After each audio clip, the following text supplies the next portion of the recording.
ఏకాక్షర పదవిన్యాస కందపద్యం. నన్నను నిన్నను నిన్నేనని నేననా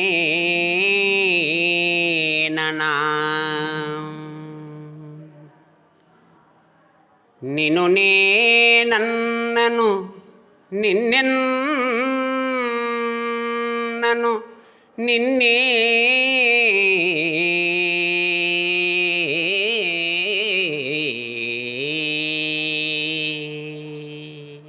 నన్నెన్నన్నా నన్నే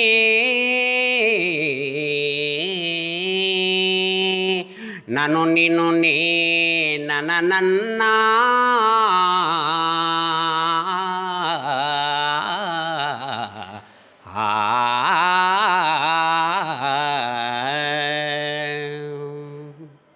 భావము: నన్ను విమర్శించిన నిన్ను విమర్శించిన ఆ విమర్శలు అన్నగా నీకే చెందుతాయని, నేననగా నీతో ఏకీభవించను. నీకు వచ్చిన విమర్శలు నీకే, నాకు ఎన్ని విమర్శలు వచ్చినా నాకే. అన్న, నిన్ను ఏమీ అనక అంగీకరిస్తాను అన్నయ్య.